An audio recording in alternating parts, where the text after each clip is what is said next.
Welcome back, guys, to another video on the Ariel Rider X-Class. I have a lot of updates for you guys. It's been a while since I've done a video on this channel, so I just wanted to catch you guys up to speed. I'm in a new apartment in a much nicer part of San Francisco, so happy to announce that. Brought my nice X-Class with me. Unfortunately, had to sell the Varla Pegasus. I didn't think it made any sense to keep the scooter for that long without using it, so ended up selling that before I moved. And I've been riding this bike in the new area I'm in. Currently in the marina in San Francisco, close to the water. I'm going to try to get lots of nice content for you guys in the next few months. So let's just go over a few updates. As you guys saw, I'm at 440 miles on the X-Class. This thing is a goddamn machine. I've had very few issues with it. I guess to kick things off, I'll start with the negatives. I actually fell on this bike twice. No fault of the bike at all. I was being a little bit reckless in the streets in San Francisco. Both times the streets were wet. The first time I had a pretty bad fall. I was just riding way too fast on the road and ended up coming onto a sidewalk and tried to slow down and my rear wheel skidded out. I don't know if you guys can see this clearly on video, but I ended up breaking off the rear brake light and indicator. Let me just turn this off and give you guys a closer look. This rear light is zip tied on to the rear bracket right now. The bike ended up falling over sideways and smashing this brake light off. Luckily the light still worked. I did break off a portion of the back of it, and this bracket that holds the light was actually bent. I ended up bending it back, and then, don't know if you guys can see, but ended up zip tying right here and right here the rear brake light back on. It's still a little bit loose, but it works for me for now. It's good enough for now. Now we can get into some positives. I didn't get to do a video, but I actually ended up upgrading the stock suspension on the X-Class here. You can see it's a D&M new rear suspension that I got. It's rated for 550 pounds.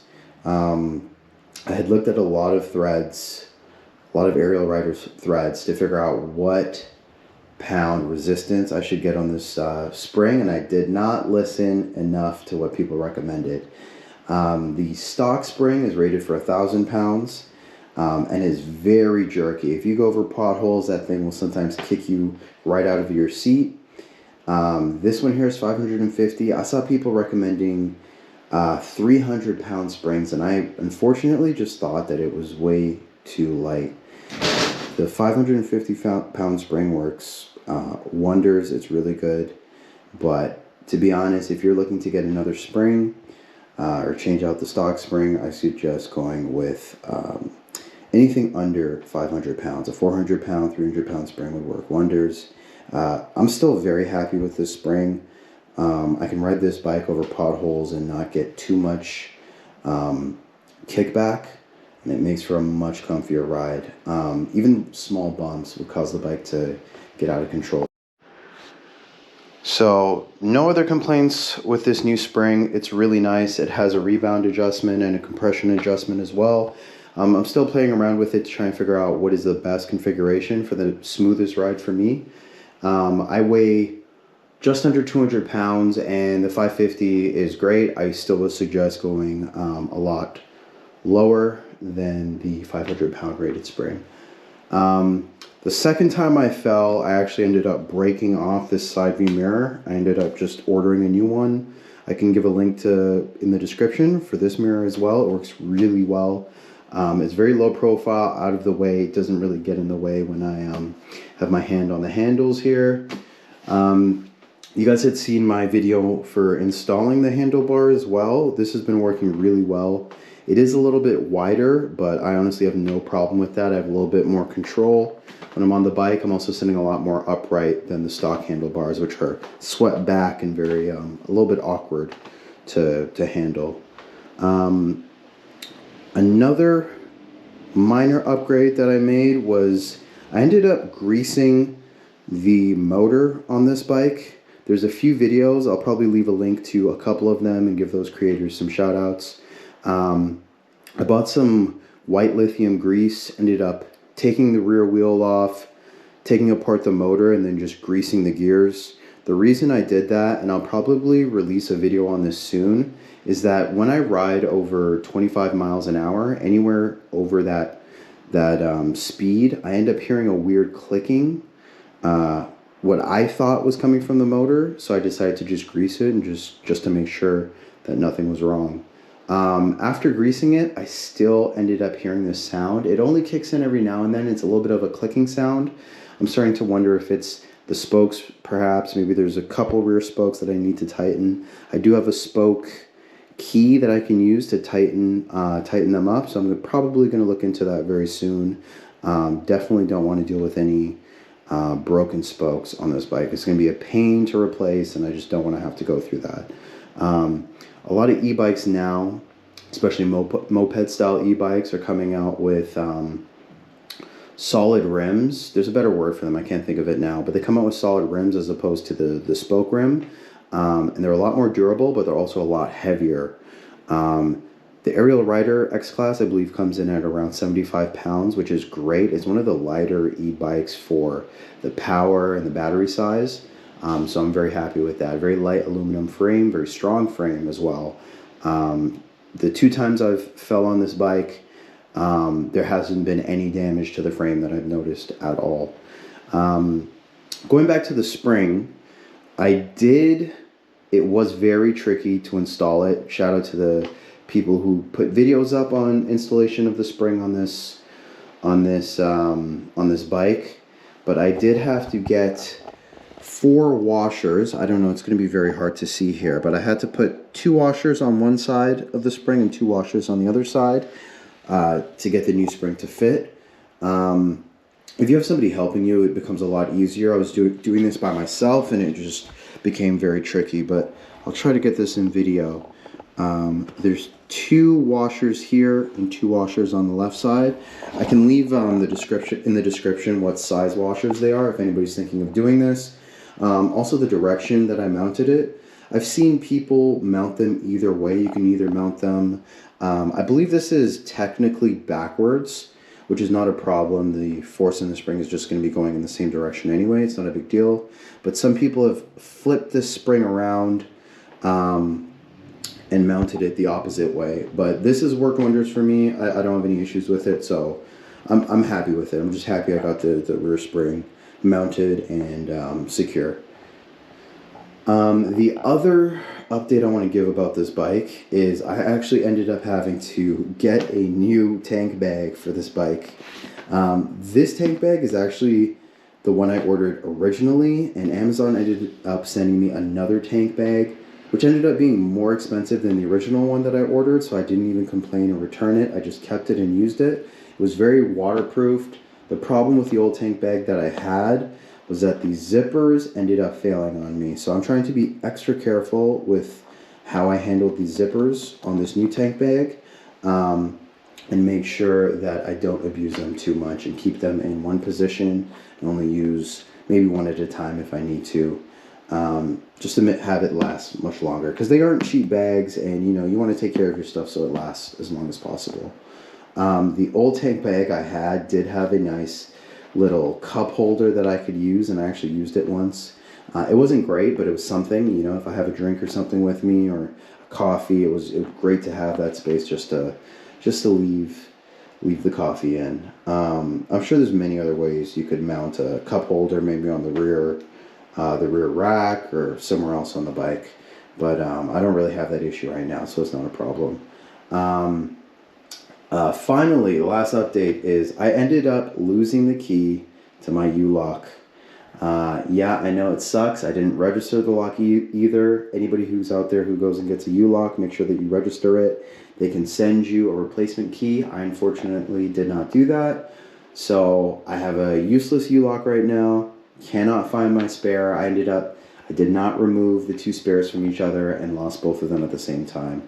I'm hoping that the key pops up at some point, but for the life of me, I can't find it. So for now, I'm just using the chain lock that I received with the Pegasus. I'll show you guys that now. You've probably seen it in my videos, but this is the only lock that I use with the bike now. And to be honest, it's good enough. It would be nice to have that peace of mind with a U-lock as well, but oh well, you know. It's a rough expense, but I'll live without it. It's fine. Some future improvements that I want to do is I really want to get a new seat on this bike. I want a long saddle. I'll probably mount it over the rear rack as well, just for a comfier ride. I don't have a huge issue with this seat, but this ride would just be so much comfier with a aftermarket seat. There's users like Jbseats who sells seats. There's also Sal's Upholstery. He also makes seats for this bike. And I can leave descriptions, links to their websites in the description as well. They're a little bit on the pricier side. There's a guy on eBay named HippoFighter18, I believe, and he sells seats for about $180, $190, whereas the other two guys I mentioned will sell them for closer to $300, but they're very high quality, custom made, and really, really comfortable. And very customizable as well. Sal actually has an amazing website to customize your seat with different types of materials, gel covers for the seat just to make it more comfortable. So I suggest you guys go check them out if you're looking to do that.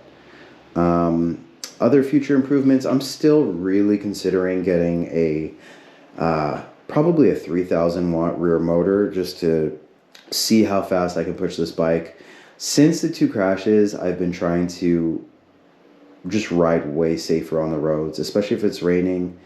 Definitely don't want to mess around, especially with these tires. I also have 2 tires that I need to mount. I'm still rocking the stock tires. They're pretty worn down at this point. 440 miles. They've seen quite a bit of action. I've locked up the brakes many times on this bike, and these wheels have skidded and left tire marks on the roads. So I'm just waiting for a good time to install them. They're V-Tire Huntsman, I believe they're called. I'll correct that in the video if I'm wrong. But I also picked up Tannis liner armor with them. And what that is you can install that within the tire to help prevent flats. It's like a foam lining that you can put in the tire. And I also got a ton of flat out that I'm going to be filling those tires with, or filling the tubes with rather. So I had to buy 2 tires, the Tannis liner armor, the 2 tubes, and then flat out. So I'm going to put all that together, hopefully get a nice video for you guys and post that. I have seen a couple of videos that I'll probably follow on YouTube to get that done. But for now, yeah, that's the next step and next install that I'm going to do on this bike. Definitely get better tires, especially since the falls. They should be a little bit quieter. The bike may not go as fast, but I'm not concerned about that. This bike goes fast enough stock, and I'm probably going to hold off on the 3,000 watt motor for a lot longer. A bike that I've had my eyes on for a long time is the Talaria XXX. To be honest, it didn't originally fit my needs since I wanted a grocery getter, the ability to have a rear cargo rack just to carry things around if I needed to. The Talaria XXX is not a grocery getter. That is a full-on electric dirt bike and a full-on toy. But I've just been watching a lot of videos. It's one of the best priced electric bikes that you can get for the power output. It's just over $3,000, and I think I would have a ton of fun on that bike.